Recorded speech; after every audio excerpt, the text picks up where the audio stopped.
Hi friends, welcome to my channel.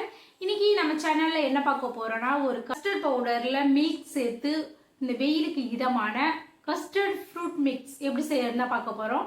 உங்க குழந்தைங்க ரொம்ப விரும்பி சாப்பிடுவாங்க. மறக்காம ட்ரை பண்ணி கொடுப்பாருங்க. வீடியோ பார்த்துக்கு முன்னாடி பிரத்வி சேனலை மறக்காம சப்ஸ்கிரைப் பண்ணி வச்சுக்கோங்க. பெல் ஐகானை கிளிக் பண்ணி ஆல் ஆப்ஷன் கொடுத்துக்கோங்க. அப்பதான் நான் போடுற எல்லா வீடியோவுமே உங்களுக்கு வந்து சேரும். வாங்க வீடியோக்குள்ள போகலாம்.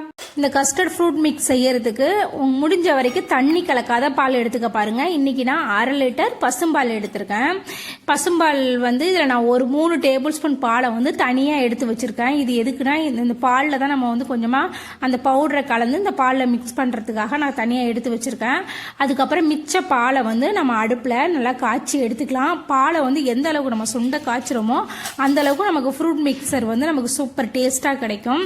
அது ஓரளவுக்கு நல்லா ஒரு 1/2 லிட்டர் பால் வந்து ஒரு 300 மில்லி வர அளவுக்கு நல்லா சுண்ட காய்ச்சிக்கோங்க. இப்போ இந்த பாலை வந்து நல்லா கொதிக்க விடுங்க. சிம்லேயே வச்சு கொதிக்க வச்சு விடுங்க.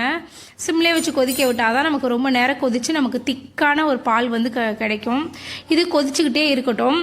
இதை அப்பப்போ பார்த்துக்கோங்க. இதுக்கிடையில் நம்ம எடுத்து வச்சுருக்கிற அந்த பாலில் அந்த கஸ்டர்ட் பவுடரை வந்து நம்ம மிக்ஸ் பண்ணி எடுத்துக்கலாம். இதுக்கு நான் வந்து 1/2 லிட்டர் பாலுக்கு 3 டேபிள் ஸ்பூன் வந்து நான் இந்த இதில் வந்து கஸ்டர்ட் பவுடர் சேர்த்துக்கிறேன். நீங்கள் இப்போது உங்கள் வீட்டில் நிறைய பேர் இருக்காங்க, நீங்கள் 1 லிட்டர் பாலில் செய்கிற மாதிரி இருந்தால் 6 டேபிள் ஸ்பூன் சேர்த்துக்கோங்க. நமக்கு கரெக்டாக இருக்கும்.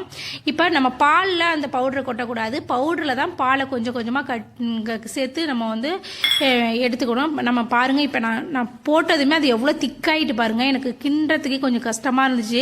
அதுக்கப்புறம் நான் பொறுமையாக அந்த பாலை வந்து கொஞ்சம் கொஞ்சமாக அப்படியே கெட்டி இல்லாமல் பொறுமையாக கலந்து விட்டுக்கிட்டேன்.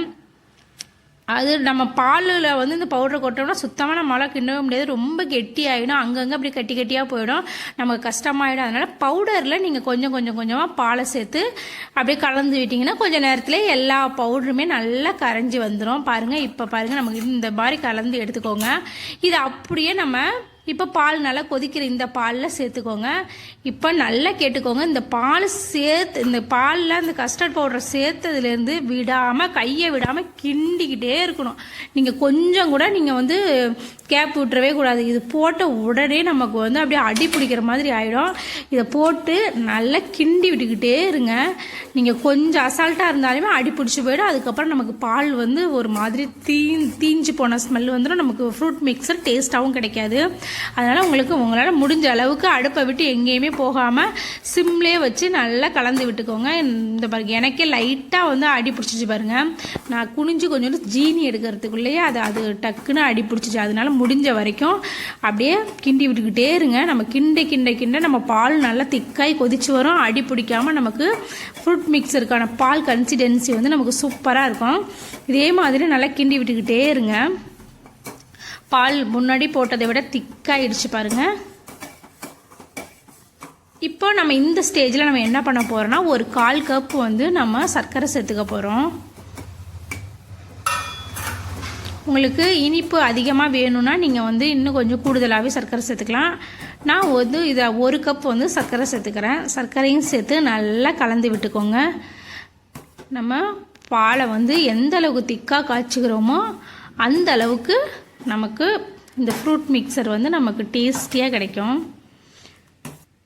இப்போ அதை அப்படியே அடுப்பை ஆன் பண்ணி ஆற வச்சுக்கலாம். இன்றைக்கி இந்த ஃப்ரூட் மிக்சரில் நான் ஆப்பிள், வாழைப்பழம், மாதுளப்பழம், கொஞ்சமாக பச்சை திராட்சை இதெல்லாம் தான் நான் சேர்த்துக்க போகிறேன். உங்ககிட்ட வேறு மாம்பழம் இருந்தால் சேர்த்துக்கலாம், பலாப்பழம் இருந்தால் சேர்த்துக்கலாம். இது கூடவே நான் வந்து முந்திரி, பாதாம், பிஸ்தா அதையும் நான் வந்து கட் பண்ணி எடுத்து வச்சுருக்கேன். இது எல்லாத்தையும் நம்ம வந்து அந்த பாலில் சேர்க்க போகிறோம். பாருங்கள், பால் நல்லா ஆறி போயிடணும். ஆறின பாலில் தான் நம்ம இதை செய்யணும். இதை வந்து இப்போ ஒரு ஏர்டைட் கண்டெய்னர் பாக்ஸில் அந்த பாலை அப்படியே ஊற்றிக்கோங்க. ஊற்றிட்டு இப்போ நம்ம எடுத்து வச்சுருக்கிற ஃப்ரூட்ஸ் அது கூட சேர்த்துக்கலாம். மாதுளம்பழம் சேர்த்துக்கோங்க. அதுக்கப்புறம் பொடியாக நறுக்குன வாழைப்பழத்தை சேர்த்துக்கோங்க. நான் செவ்வாழை சேர்த்துருக்கேன். உங்ககிட்ட எந்த பழம் இருந்தாலும் சேர்த்துக்கலாம், நல்லா தான் இருக்கும். அது கூடவே திராட்சை சேர்த்துக்கோங்க. பச்சை திராட்சை சேர்த்துக்கோங்க. கருப்பு திராட்சை இருந்தால் கூட சேர்த்துக்கலாம், நல்லா பார்க்க கலர்ஃபுல்லாக இருக்கும். அதுக்கப்புறம் ஆப்பிளையும் சேர்த்துட்டு ஒரு ஸ்பூன் வச்சு அந்த பாலோட நல்லா மிக்ஸ் ஆகுற அளவுக்கு அந்த ஃப்ரூட்ஸை வந்து நல்லா மிக்ஸ் பண்ணி விடுங்க. இந்த மாதிரி மிக்ஸ் பண்ணிவிட்டு இது மேலே வந்து இப்போ நம்ம வந்து எடுத்து வச்சுருக்கிற முந்திரி பருப்பு, அந்த பாதாமை சேர்த்துக்கலாம். இப்போ இப்போவே சாப்பிடவும் நல்லாயிருக்கும். ஆனால் இதை ஃப்ரிட்ஜில் வச்சு சாப்பிட்டா தான் இதோட டேஸ்ட் சூப்பராக இருக்கும்.